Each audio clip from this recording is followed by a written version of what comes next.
آمین یا رب العالمین۔ دیکھیے معراج صاحب ڈاکٹر عثمانی رحمۃ اللہ علیہ بہت سمجھدار انسان گزرے ہیں، دائی اور مجاہد صفت تھے۔ انہوں نے نہ صرف توحید کی دعوت اٹھائی بلکہ اس کو کس طرح آگے بڑھایا جا سکتا ہے اور کس طرح کفر و شرک کا جنازہ اٹھے گا اور مومنوں کی جماعت کس طرح آگے چلے گی، یہ سارا پروگرام وہ اللہ کا بندہ دے کے گیا ہے۔ اور بلکہ آگے تک اس سے بھی بڑی آگے باتیں ان کے درسوں کے اندر یہ چیزیں میں نے سنی ہوئی ہیں، بلکہ وہ تو پورا نقشہ دماغ کے اندر بٹھا کے گئے ہیں کہ کس طریقے سے یہ معاملہ آگے بڑھے گا۔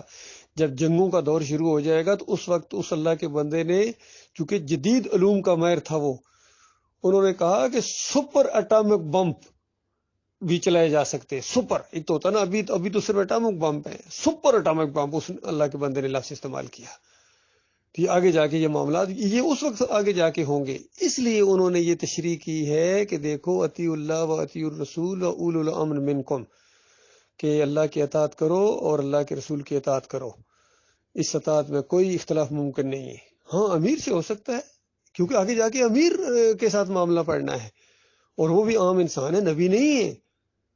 تو جب اختلاف ہو جائے تو اس کو دونوں کو چاہیے، یعنی کہ اللہ اور اللہ کے رسول کی طرف پھیرے، اور امیر کے لیے اور زیادہ بتائے کہ امیر دیکھو، امیر اپنی طاقت کا زور نہ دکھائے۔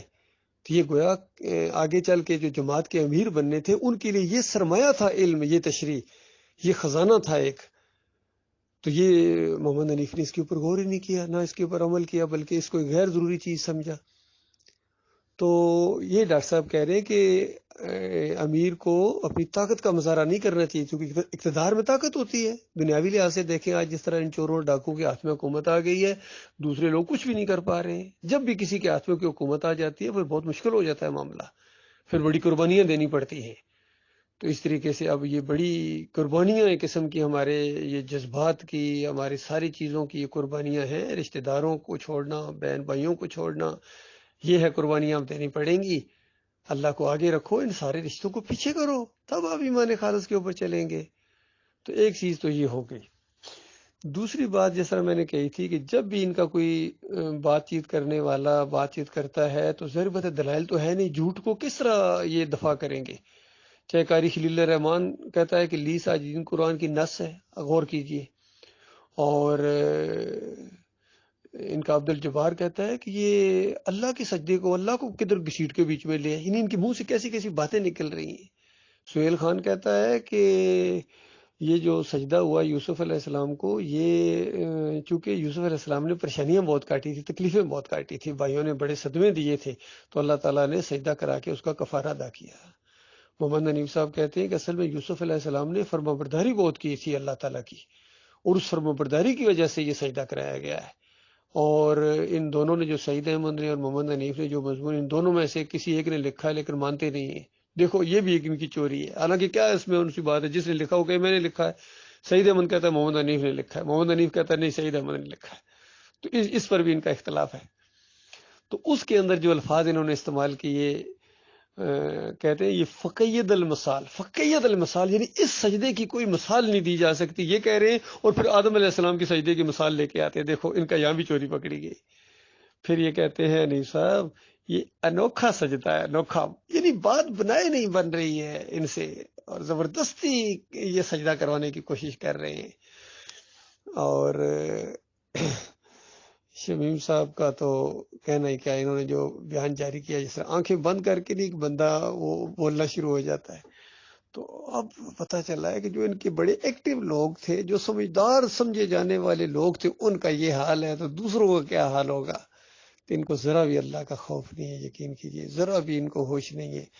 واقعی جب وہ دن آئے گا اور کہا جائے گا وَامْتَازُوا الْيَوْمَ يَا أَيُّهَا الْمُجْرِمُونَ، مجرموں علیحدہ ہو جاؤ، مجرموں، یہ سارے مجرم علیحدہ ہو جائیں گے۔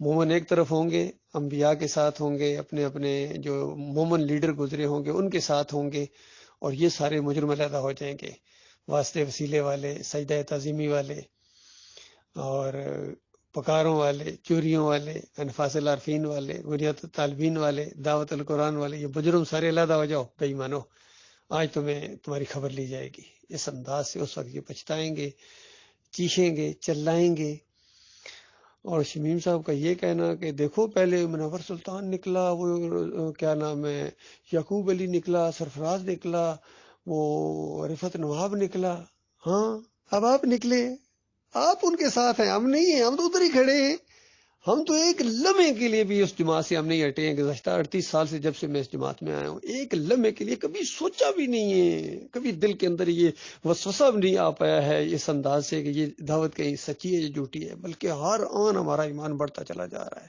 اور زیادہ ان لوگوں کو جب اب دیکھتا ہوں تو اور زیادہ ایمان بڑھا ہے کہ واقعی ایمان اللہ کے دین ہے بھائی۔ یہ انسان اپنی چالاکی سے، اپنی سمجھداری سے، دولت سے نہیں خریدا جا سکتا ہے۔ جب وہ قرآن کی آیت اتری نا، انک لا تہدی من احببت، اللہ تعالیٰ نے کہا ہے نبی محمد صلی اللہ علیہ وسلم، جس سے آپ محبت کرتے ہیں اس کو ایمان نہیں دے سکتے۔ تو کہتے ہیں بلال رضی اللہ تعالیٰ اٹھ کے جھومنا شروع ہو گئے، لوگوں کا بلال تجھے کیا ہوا ہے؟ ان کا سن نہیں رہے ہو ہمارا مالک کیا کہہ رہا ہے، ہمارا رب کیا کہہ رہا ہے، محمد صلی اللہ علیہ وسلم کو کہہ رہا ہے کہ آپ جس سے محبت کرتے ہیں اس سے ایمان نہیں دے سکتے ہیں، یعنی اشارہ تھا ابو طالب کی طرف۔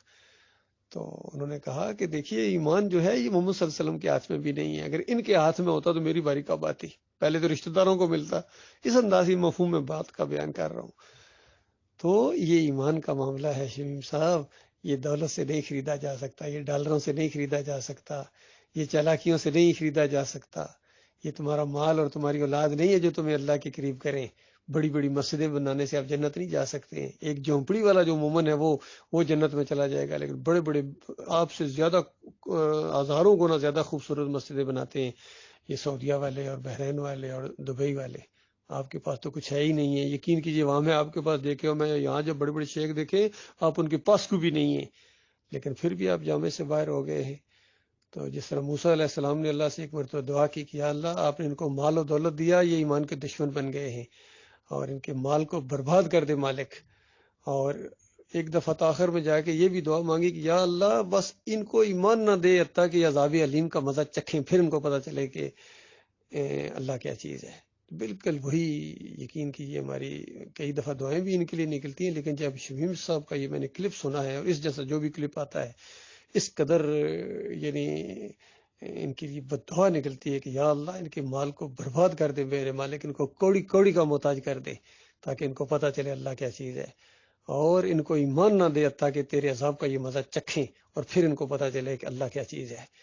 انہوں نے اللہ کی قدر نہیں کی جس طرح اللہ کی قدر کرنے کا حق تھا، انہوں نے اللہ کی عزت نہیں کی ہے، اللہ کی عزت کے اوپر اور اس کے حقوق کے اوپر انہوں نے ڈاکہ ڈالا، دن دہاڑے قرآن کی موجودگی میں، قرآن کی روشنی میں انہوں نے ڈاکہ ڈالا۔ بے ایمانوں نے علم آ چکا تھا، ایمان آ چکا تھا، انہوں نے مومنوں کو مشرک بنا دیا، مومنوں کو آپس میں دشمن بنا دیا۔ کس قدر مومن آپس میں محبت کرتے تھے، بچ جاتے تھے ایک دوسرے کے لیے، لیکن انہوں نے اپنی انا کی وجہ سے، اپنی ناک کی وجہ سے مومنوں کو آپس میں دشمن بنا دیا۔ اور مشرک بننے کے بعد ظاہری بات ہے وہ مومنوں سے نفرت کریں گے، تو یہ مجاور بنا دیا انہوں نے۔ بہت بڑے مجرم ہیں، یقین کیجیے بہت بڑے مجرم ہیں یہ۔ ان مجرموں نے مل کے جماعت کو، انہوں نے، ان کے دماغ ایک تھا، یہ ڈاکٹر صاحب سے واقعی بغض رکھتے تھے، یہ بالکل بغض رکھتے تھے، یہ محمد حنیف بھی اور یہ شمیم صدیقی بھی۔ انہوں نے کہیں لٹریچر ڈاکٹر صاحب کا بانٹا تھا اور پہلا صفحہ پھاڑ کے دیا تھا، بعد میں کہنے لگے کہ ڈاکٹر صاحب کا نام دیکھ کے وہ لوگ چڑھ جائیں گے، اس طرح یہ بغض رکھتا تھا، اور وہ بغض اب باہر آتا جا رہا ہے۔